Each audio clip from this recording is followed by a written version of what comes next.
I was waiting for the bus at midnight one night. I had my hood up because it was chilly and I was on my phone. Out of the corner of my eye, I see this guy walking towards me. He beelines straight for me and says, "My girlfriend is gone." I said, "That's sad." Then he asked me to touch his shoulder, and I ask why, and he says, "For strength." So I touch his shoulder and he continues on. Bus stops are strange places.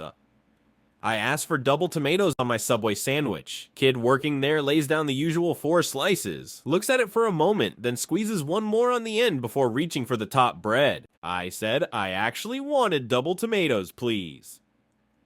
To which the kid responded, "There's no more room." I was so stunned I couldn't respond, so I accepted my sandwich as is, and I've laughed about it ever since.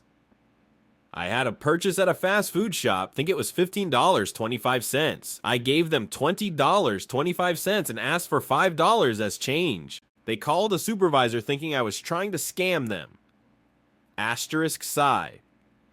I was walking through a shop with my daughter in a pushchair when a woman who was looking at something on a shelf in front of her decided it would be a good idea to back away from the shelf without checking her surroundings. Obviously, she tripped over the pram, and I still asked her if she was okay, because I'm not a monster, but she yelled at me, saying that I should have put it in a basket. What? My daughter and the pram should be in a basket? Her friend looked really embarrassed for her. Woman comes in for an oil change, some common minivan, nothing out of the ordinary. Walked by the van while it was up on the rack, and noticed one of the tires was nearly bald in the middle, cord showing textbook overinflation.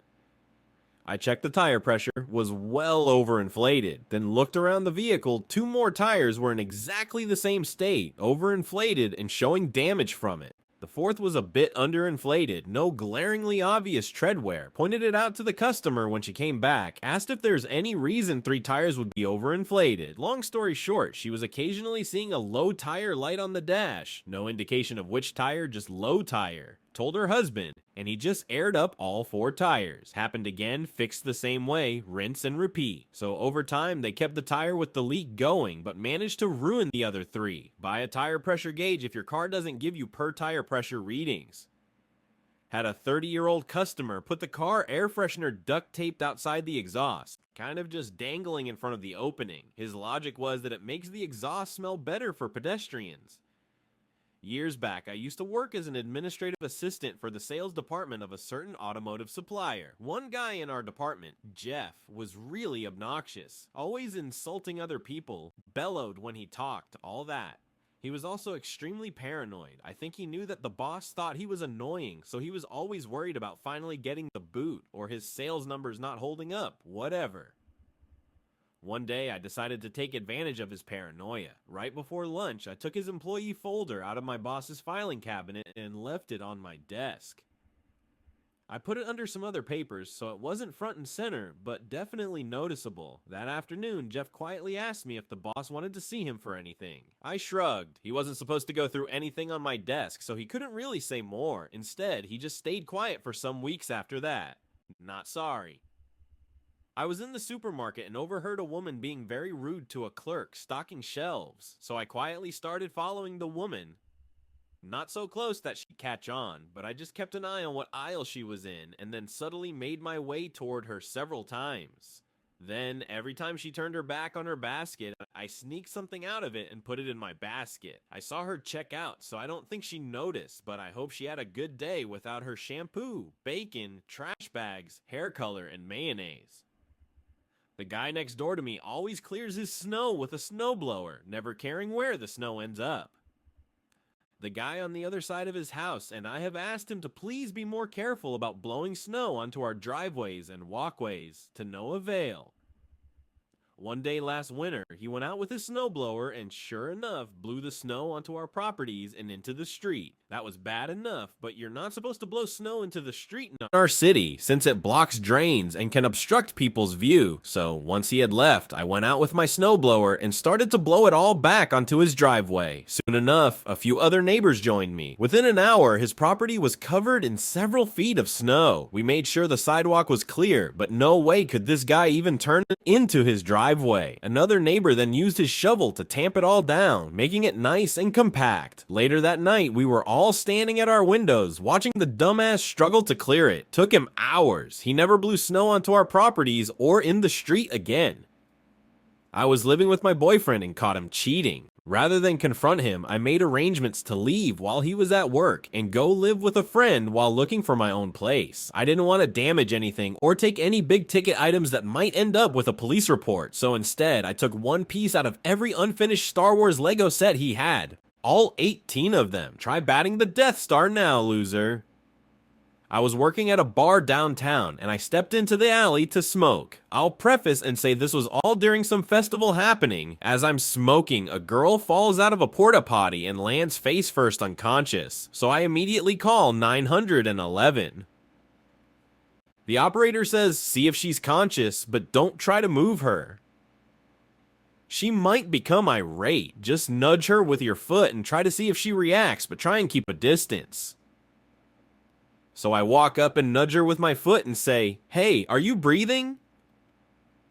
And she jumps up, screams like a banshee, throws an empty bottle of Fireball at my face, and takes it off running down the alleyway. At one point I thought she was going to fall, but she just squatted and pissed in the middle of the road. Then she kept running down the road, screaming the whole way. I almost laughed when the 911 operator said, well, did she move? I thought this had happened enough times that the operator knew what her reaction would be. I had a kid seriously get confused when I told him I wasn't one of the 7 dwarfs, and he told me, but there's only 7. I had to break the news that there are far more than 7 people with dwarfism in the world, and this kid wasn't like 9 or something that would be understandable, he was 14. I used to work at a restaurant. One woman there was unbearable. She always argued, told me that I was just a kid and on. Right before I left, I posted a Google review of the place, as if I'd been a customer, saying that I had heard some short Hispanic woman, she was the only woman fitting that description there, being very rude to another worker. I said that I thought she was very unprofessional and wouldn't be back to a place with such rude workers. I heard through the grapevine that she didn't last another 6 months after my review was posted. In middle school, a kid kept stealing the soda I brought every day and that I kept in my lunchbox in my locker. These were cheap lockers, very easy to force open. So one day I filled a soda bottle with soy sauce and left it in my usual spot. He never stole anything from me again.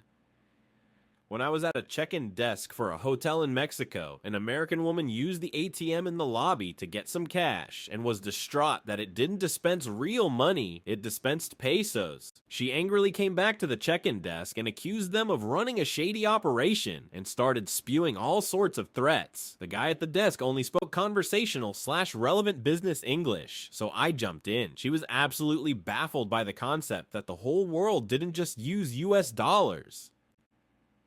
When my oldest son was a tiny baby, about 8 or 9 months old, we were in London for a weekend. We were on the tube early on a Sunday morning, and it was pretty deserted. He was in his pram, and we were standing by the doors. A really old lady got on, easily mid-80s or even older. Before we got to her stop, she leant over and looked into the pram like old people tend to do. We arrived at her station, the doors beeped, and before she got off, she looked at me dead in the eye and said, "He's got an old soul. He's been here before." She stood looking at us through the window as the train pulled out of the station. Me and the wife just looked at each other like WTF.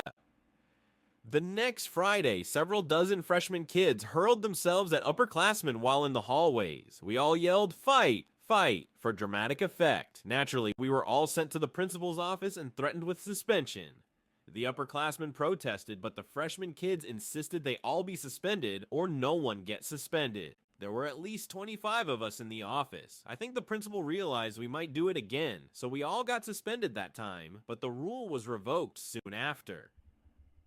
When I was a kid, I got a Sabrina the Teenage Witch handbook. It was full of fun and harmless pranks, spells, experiments, etc. One day, my older sister annoyed me about something, so I found one of the tricks from the book. You fill a cup with water and add some corn kernels, then put tinfoil on top of the cup. The kernels eventually pop and make noise against the tinfoil. I put it under my sister's bed and walked away. The trick takes a few days to work, so I soon forgot about it. A couple of nights later, we all woke up to the sound of my sister shrieking. The corn had popped, but she thought it was a rat or snake. My dad literally got a baseball bat to check. I got in some trouble, but it was well worth it to hear her shriek like that. My first name is Shara. I have a coworker, Carmela, who always sends me emails and other correspondence starting with "Hey, Chara." Anything handwritten, she also uses Chara. Lev pointed it out to her, but she just doesn't care enough to spell it correctly. Finally, one day I sent her an email and started it with "Hey, Caramel."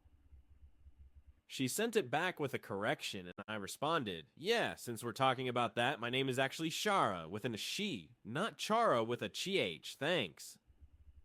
She did it a couple more times, and every time I called her Caramel. She corrected herself eventually.